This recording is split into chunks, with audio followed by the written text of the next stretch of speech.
Flasim tani për ngjarjen dhe pritjen kryesore në gjithë botën, do thotë sot është e mundur që Shtetet e Bashkuara të Amerikës dhe Irani të arrijnë një marrëveshje përfundimtare, por që do të jetë teknike dhe virtuale, pasi që fizikisht nuk do të takohen delegacionet e dy shteteve për t'i dhënë fund luftës në Iran, e cila po hyn në ditën e 119 të saj. Për këtë dhe për çështje tjera flasim me Ardian Shtunin, ekspert i marrëdhënieve ndërkombëtare dhe të sigurisë, i cili është me ne nga Shtetet e Bashkuara të Amerikës.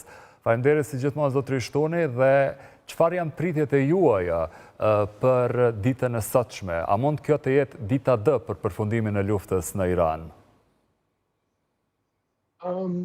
Përflitet se do të ketë një memorandum mirëkuptimi që do të nënshkruhet sot.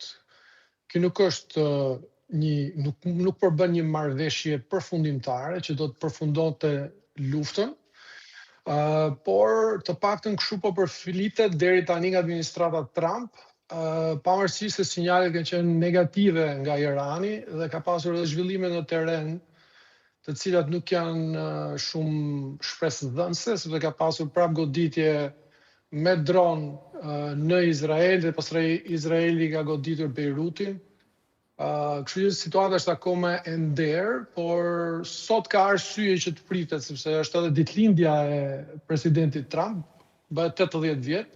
Kështu që ndoshta kërkon, shtyn që ta ketë këtë si fest për ditëlindjen e tij, pra që të arrijë një memorandum mirëkuptimi që do t'i hapte derën pastaj më mbrapa negocimit në fazë të dytë të asaj marrëveshjes së gjerë për arritjen e përfundimit të luftës. Po.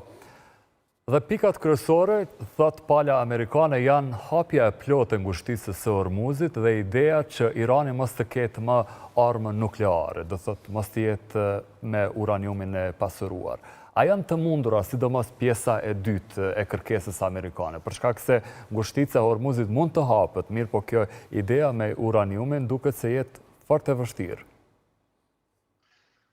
Absolutisht, po të shikojmë dinamika, të më thënë ku ndodhemi në këtë moment, po të shikojmë ka presion nga gjitha anët, ka presion si në Shtetet e Bashkuara, për shkak se është vit elektoral, kemi zgjedhje në nëntor, dhe duhet shikojmë edhe ku qëndron niveli aprovimit të presidentit Trump, i cili në fakt ka rënë, ishte diku ke 35% e elektoratit e aprovojnë, do të thënë performancën e presidentit deri tani. Kjo është një numër mjaft i ulët.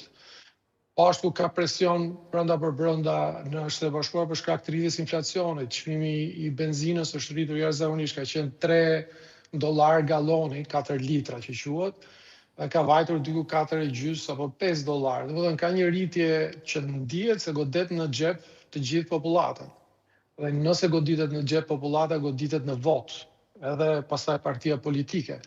Kështu që ka presion të madh, edhe nga Irani, nuk është e nevojshme të shpjegoj se çfarë presion është jashtëzakonshme kanë, sepse janë totalisht një blokadë të madhe ekonomike, në presion të madh ushtarak e kështu me radhë. Kështu që ka interes për të arritur këtë lloj marrëveshje, por marrëveshja do të jetë shumë e vështirë për të arritur, pikërisht për ato që thatë edhe ju, sepse kërkesat janë të tilla që janë refuzuar për një kohë të gjatë nga Irani, dhe jo vetëm kaq, por kanë bërë dhe hile në vazhdimsi, sepse kanë thënë po nuk do të bëjmë, nuk do të ndjekim armë nukleare, nuk do mundohemi të ndërtojmë, por pastaj dihet që kanë bërë pasurimin e uraniumit mbi 60%, që nuk është për arsye civile. Dhe këtu është nyja gordiane, këtu është ai elementi thelbësor që nëse nuk arrihet nga Irani një përgjigje pozitive që ata ose ta japin ose ta shkatrojnë atë material për 450 kg uranium të pasuruar, atëherë nuk do të ketë një zgjidhje të këtij problemi. Ju e përmendët, ka përqenë me 2 faza. Domethënë faza e parë ka përqenë, siç po diskutohet, armpushim dhe rihapja e Hormuzit menjëherë, dhe lehtësim të kufizimeve dhe sanksioneve nga ana e Shtetit e Bashkuara në mënyrë të pjesshme. Do të marrin edhe disa para nga ato që janë të ngrira Irani, diku një $24 miliard. Dhe pastaj i havet rruga fazës dytë. Faza e dytë është aty ku do të diskutohen këto elementet që u përmendën, pra do ketë negociata të plota sa i përket komponentëve bërthamor, pra të uraniumit dhe projektit për zhvillimin e kapacitetet goditse të Iranit, do ketë diskutime pastaj të sanksioneve dhe Irani kërkon edhe një farë, le të themi, dëmshpërblimi për dëmet që janë shkaktuar, ose një farë do jetë pastaj çështje si do interpretohet një ndihmëse ekonomike për të kaluar shkatrimin e luftës. Dhe do diskutohen, kam përshtypje edhe çështjet rajonale, çështjet e proksive, si financohen edhe si nuk do të financohen e kështu me radhë, por ka shumë detaje që duhet të diskutohen dhe akoma nuk janë prekur ato, kështu do të jetë komplekse, do të jetë një proces shumë kompleks. Dhe në kuptimin e përgjithshëm, nëse arrihet kjo marrëveshje, do të bëhej virtualisht, për shkak se Shtetet e Bashkuara të Amerikës e kanë sqaruar se edhe ata kanë rregulla sikurse shtetet republikane, do thotë nuk mund të qëndrojnë për një herë edhe presidenti edhe zëvendës presidenti jashtë shtetit, sepse presidenti Trump sonte niset për në Francë, ku do të mbahet takimi i madh ose samiti i G7-s, përderisa J.D. Vance, do thotë zëvendës presidenti, do të ishte në Evropë ku parashihej që të nënshkruhej marrëveshja. Kjo virtuale duket se jetë e njëjta, veç se mungojnë njerëzit në një llom takimi. Jetojmë në një botë virtuale. Realisht, do më thënë, një botë e cila është ndërlidhur nëpërmjet internetit, dhe ne të dy jemi duke u lidhur në të njëjtën mënyrë. Po. Kështu që sot e kësaj dite këto nuk përbëjnë në një vështirësi të madhe, në qoftë se arrihet marrëveshja, nuk ke nevojë të jesh fizikisht në një dhomë, të marrësh një stilolabs, një kimik fizik në dorë edhe të nënshkruash dhe ta shohin gjithë se ta marrësh copë letër. Domethënë, këto i përkasin kaluarës. Në qoftë se ka vullnet për të arritur një marrëveshje, marrëveshja arrihet edhe virtualisht, komunikohet qartë me publikun dhe rëndësi ka që të hapet ngushtica e Hormuzit dhe të rikaloj limfa ekonomike, domethënë të filloj të rrjedhin burimet e energjisë në mënyrë që të ulen çmimet, të normalizohet situata në aspektin ekonomik, po sigurisht edhe në aspektin e sigurisë, që të ketë një zgjidhje të asaj që e shtyu Shtetet e Bashkuara që të ndërhynin. Pra, të ketë zgjidhje të çështjes së ambicieve nukleare të Iranit, të kornizohen mirë në mënyrë të tillë që të mos ketë më dyshime dhe mos ketë më hilera mbrapa skenave, të cilat Irani këto i ka karakteristike, i ka bërë gjithkohë. Po. Flasim tash për çështjet të cilat ndërlidhen me Ballkanin Perëndimor, me 12 qershor, pra të premten ishte një lajm për disa shumë i befasishëm nga NATO-ja që tha se ka në plan zvoglimin e pranisë ushtarake në Republikën e Kosovës dhe lajmin e dha komandanti suprem, generali amerikan Alexis Grynkevich. Është dukur për juve befasi kjo, apo diçka e pritshme dhe çka do të thotë në raportet e asaj që ushtria e Kosovës ose institucionet e sigurisë në Kosovë në të ardhmen të jenë fuqiplota në idenë e sigurimit të paqes në Kosovë, sidomos në raport me Serbinë? Realisht nuk është diçka surprizuese, sepse NATO gjithmonë e bën rikonsiderimin, rivlerësimin e pozicionimit të forcave të saj. Do të thënë, kjo është diçka rikorrente, është diçka që ndodh në mënyrë të vazhdueshme. Dhe jemi duke folur për rikalibrim force në përputhje me zhvillimet e sigurisë në terren. Nuk është diçka që erdhi papritur apo që nuk është justifikueshme në mënyrë logjike. Pra, një ekforit u shtua, nëse e mbaj mend, diku nga mbas majit 2023, kur ndodhen tradhirat, dhe pati një përkeqësim të situatës sigurisë. Nëse zgaboj tani, forca atëherë ishte diku 3700 dhe kaloi nga 3700 trupa, forca e ekforit po flas, u bë diku 4600 e pak nga 31 vende. Pra u rit për të përballur me sigurinë, me situatën e sigurisë që u përkeqësua. Tani gjërat kanë ndryshuar.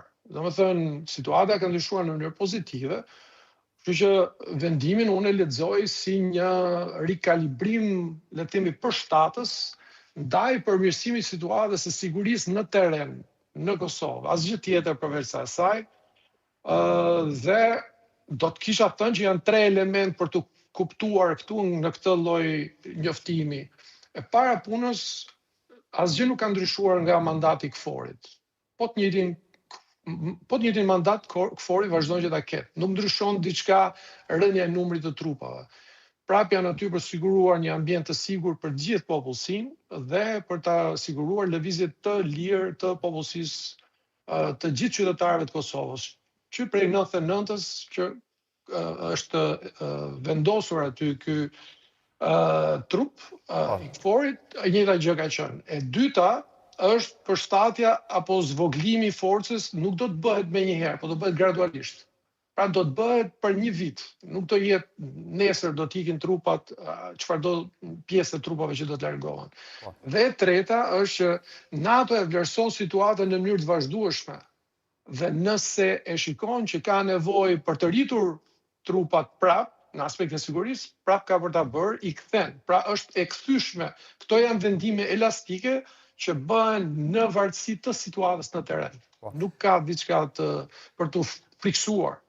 Për të friksuar jo, mirë po, çka i bjen në praktik jashtë të quajturi optimizim, nëse jo zvoglim?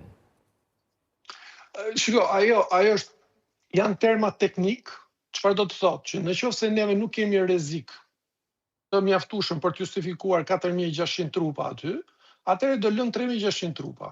Ai është optimizimi. Pra, nëse neve na duhen 4600, do lëm 4600, po na duhen 5600, do të sillim akoma më tepër. Mos ta harrojmë. KFOR-i në fillim ishte 50000 plus trupa. Dhe tani kanë lëvizur numrat për shkak se situata ka ndryshuar. Dhe këtu hyn në lojë fjala optimizim. Që do të thotë, do të përdorim numrin e duhur të forcave në bazë të situatës së sigurisë. Dhe këtu do të ndodhi shpjegimi më i qartë. Faleminderit që e bëre pyetjen se kjo është esenciale. Duhet të shpjegohet qartë çfarë do të thotë optimizim dhe në këtë rast kjo është më pak forca kur ka më pak shqetësime. Nëse do të ketë më shumë shqetësime, atëherë forcat do të rikthehen nëse është e nevojshme. Prandaj thash, është një vlerësim elastik. Varet se çfarë vlerësimi ke në të situatës në terren dhe kundërpërgjigja ndodh pastaj me trupa. Shtohen ose paksohen. Kjo është. Po. Dhe një lajm për cilin ne po flasim gjatë këtu në Kosovë është kërkesa nga Shtetet e Bashkuara të Amerikës që Kosova t'i bashkohet projektit amerikan për gazin. Do thotë, po mbesim një nga republikat e vetme në Ballkanin Perëndimor që nuk ka bashkim me këtë projekt të madh amerikan. Me 4 qershor, pastaj e ripërsëriti edhe disa herë, e ngarkuara me punë ambasadën amerikane diplomati Anu Pratipati, bërë thirrje Kosovës të hyjë në partneritet afatgjatë energjetik me Shtetet e Bashkuara të Amerikës, duke thënë se kjo do të ndihmonte të sigurojë Kosovën pra të ardhmen e vet energjetike. Në opinionin e saj, ajo thotë se së bashku ne mund të forcojmë sigurinë energjetike dhe të rrisim ekonomik tona krah për krah, mirë po thotë se kjo mundësi nuk është përhershëm e hapur. E konsideroni këtë alarmuese, këtë kërkesë e cila nëse flasim për qeverinë në detyrë, nuk është se ka pasur ndonjë reagim lidhur me kërkesën e Washingtonit. Më duket që është një qasje e vazhdueshme nga qeveria e Zotit Kurti. Mbaj mend që prej 2021-shit ka qenë një ofertë nga Millennium Challenge Corporation, MCC që quhet, u ofruan diku grante, nëse s'gaboj, $200 milion, pikërisht për një projekt të ngjashëm dhe prapë ishte një njëti hezitim dhe nuk u bë asgjë me ato para. Domethënë dhe me atë mundësi, se nuk është shkojmë përtej mundësisë ekonomike, këtu po flasim për mundësi strategjike për t'u afruar akoma më tepër me aleatin dhe partnerin strategjik që është Shtetet e Bashkuara. Dhe unë realisht vazhdoj mos ta harri, ta kuptoj dot hezitimin që po tregohet në një projekt i cili është jashtëzakonisht i rëndësishëm për një vend nevojtar siç është Kosova. Domethënë nuk mund të justifikoj dhe ta kuptoj ose ta shpjegoj në një mënyrë objektive këtë lloj llastimi, do të thoja, po më duket sikur është më shumë se sallastim, se llastimi ka të bëjë me diçka që është më sipërfaqësore. Kjo mua më duket sikur është më politike. Sepse po e them edhe një herë, nuk është diçka e izoluar, nuk ndodhi një herë. Kjo po ndodh në mënyrë të vazhdueshme. Dhe çka shihni ju si arsye të këtij hezitimi nga partia në pushtet, lëvizjeve të vendosje, sipas jush, cilat mund të jenë arsyet e këtij hezitimi? Po shiko, unë i shikoj të mira dhe nuk i shikoj të këqijat. Domethënë aspektin, unë i shikoj gjitha të mira që sjell një bashkim me këtë lloj projekti. Domethënë, aprovimi i këtij projekti do të sjellë të mira ekonomike, nuk diskutohen, por edhe strategjike në në planin afatgjatë. Domethënë, si për sigurinë kombëtare të Kosovës, ashtu edhe për forcimin e partneritetit strategjik me Shtetet e Bashkuara. Atëherë pse duhet hezitohet kur janë gjithë të mira? Kush është ajo frika ose kush janë ato elementet të cilat e bëjnë këtë kryeministër apo qeverinë e tij të hezitojë? Pse nuk i artikulon? Pse nuk i komunikon qartë se kush janë shqetësimet e tij në lidhje me këtë projekt, i cili, po ta shikosh, sepse projekti nuk e di sa e keni parë në detaje, ka 3 opsione të ndryshme për të lidhur me këtë infrastrukturë dhe janë të gjithë vendet e rajonit të cilat janë të integruara. Domethënë, nuk është diçka që po i ofrohet vetëm Kosovës. Kjo është një infrastrukturë që i është ofruar komplet rajonit, dhe ke vendet Bashkimit Evropian, ke vendet tjera, do të thënë që janë mjaft të zhvilluara, shumë më tepër të zhvilluara se Kosova dhe e shikojnë benefitin. Kështu që unë prandaj them që këtu duhet të ketë diçka politike, sepse nuk e shikoj dot në aspektin objektiv, ekonomik, apo në një mënyrë tjetër, se çfarë mund ta shqetësojë kryeministri që të hezitojë në një rast të tillë kur Kosova është më nevojtarja sa i përket burimeve të energjisë në Ballkan dhe mos them në Europë. Po. Mirë, faleminderit zotëri Shtoni, gjithmonë kënaqësi për ekspertizën tuaj. Jeni gjithmonë të mirëpritur, shpresoj që do të ketë një vendim pozitiv në këtë rast, sepse e përmenda është jashtëzakonisht i rëndësishëm për Kosovën dhe për popullin e Kosovës, sepse Kosova është një vend në rritje, ka nevojë për burime energjie me një çmim më të volitshëm. Dhe kjo është e rëndësishme domosdoshme për zhvillimin ekonomik dhe që njerëzit mos shkojnë në për mërgim, po të kërkojnë një të ardhmë më të mirë në vendin e tyre për të krijuar këto mundësi ekonomike. Dhe prandaj duhet të ketë edhe stabilitet politik, edhe stabilitet ekonomik, po edhe rritje të relatave më të forta me partnerët strategjik. Nëse nuk jepet ky mesazh, ka për të pasur kosto të cilat shkojnë përtej, le të themi, deklaratave. Domethënë kjo duhet shmanget sepse nuk është në të mirën e Kosovës, nuk është në të mirën e askujt. Faleminderit. Gjithë të mirat. Dhe për fund fare, ndjekim një kronik që ka të bëjë nga 5 qershori, kur u mbajt në Tivat të Malit të Zi samiti mes Ballkanit Perëndimor dhe shteteve të Bashkimit